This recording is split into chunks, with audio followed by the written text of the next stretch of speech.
So, ladies and gentlemen, Warner Bros. Has begun their second round of test screenings for Supergirl, hosting a test screening just this past Thursday night. And I've personally spoken to several people who were there and saw the film, which is why I made a post on Twitter discussing some of the key information that I heard.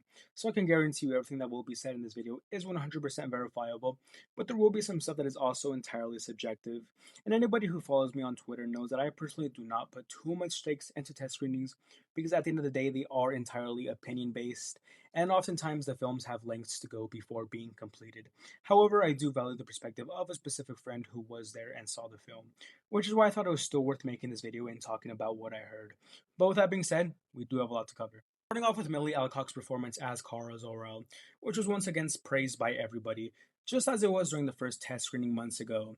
She's described as an absolute star with a charming performance, and loved by those who liked and disliked the screening, and her on-screen dynamic with Ruthie was also great and a highlight throughout the entirety of the movie. And this should come off as a shock to absolutely nobody, considering how talented of an actress Millie Alcock is. But getting into the more juicy takeaways, such as Lobo. And Lobo was described in this movie to have a quote unquote substantial role in the film and is crucial to the ending of the story, which to me is such a relief to hear, as I was a little bit scared that he'd be only in this film for just a scene or two. And don't get me wrong, this is Supergirl's story. I do not want her sidelined, but I do think this movie will greatly benefit with Lobo having a larger presence in the plot. That being because the main villain might be a little underwhelming to some, which I'll talk about in just a moment.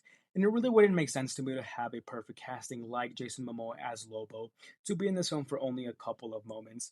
Plus, I already expected Lobo to be in future DCU plans even after Supergirl, and this pretty much cements that. But his performance was described as true to the comics, and he was born to play the role. But getting into the main big bad of the movie, Krem, what I'm hearing is a little bit more mixed, with some calling him underwhelming but still extremely menacing and brutal, with his human trafficking and violence being prominent throughout the film. And anybody who's read the comic that the movie is based off knows that Krem is only in the story just a few times after his initial encounter with Kara and Ruthie. So I expected this movie to be a bit similar, and that's why I do feel like this is why he's a little bit underwhelming to some who saw the movie. Nevertheless, it looks like he got a huge power buff in the film and is the actual leader of the space pirates, rather than just joining them like in the book. Me personally, I just want Krem to do his part in the story as the plot device, because this story is centered on our heroes. Their journey is the movie. Krem is not a traditional back and forth antagonist like in other comic book and movies, so we're just gonna have to wait and find out for ourselves. But something really interesting that I did hear that all of you will be very happy to hear about is David Cornsweet's appearance in the film as Superman, which we already knew of. However, it sounds like it's more than just a cameo, with him having reportedly at least three scenes in the movie, which is really fun to hear. And supposedly, they're very important to Kara's character development, so he's not there just to be there. And I cannot wait to see how it plays out. And another little funny note that I got was Seth Rogen's voice part. There was a rumor a week ago that he was in the movie, and that is 100% true. He's said to be voicing a little CGI character, and it's supposedly the funniest thing in the entirety of the movie, so I cannot wait to see that as well. But for the technical aspects of the movie, I'm hearing the cinematography and the visuals were all huge upgrades from Superman. And honestly, I'm not shocked at all because this movie has Rob Hardy as cinematographer, and he has worked on stuff like Mission Impossible Fallout, Civil War, and Ex Machina. This dude is an absolute wizard with the camera, and paired with a brilliant filmmaker like Craig Gillespie, I expect this movie to be absolutely gorgeous. And I know a lot of people may have doubts because the teaser trailer didn't live up to the expectations that some may had, but let me tell you that the teaser hardly showed anything. According to a Warner Bros. Employee at the screening, the film had a ways to go with color correction and still has. So I promise you, you guys are all in for a treat, with an official trailer likely coming in April or May. But the action scenes in Supergirl were also extremely praised, with a couple of awesome one take action sequences being talked about. In particular, think of Netflix's Daredevil or Guardians of the Galaxy Volume 3. Junkie XL score was also reportedly pretty good with sounds similar to Mad Max and Tenet, but it'd be disingenuous of me to leave out the negative things that I heard as well.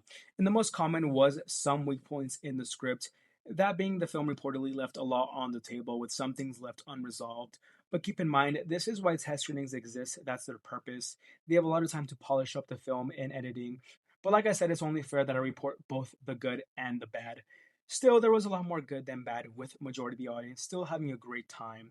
And the overall tone of the film is much darker than Superman, but still paired with a perfect balance of heart and humor, with a lot of emotion. The driving force of this film is what happens to Crypto and Kara's quest for revenge, along with Ruthie being the emotional core of the movie.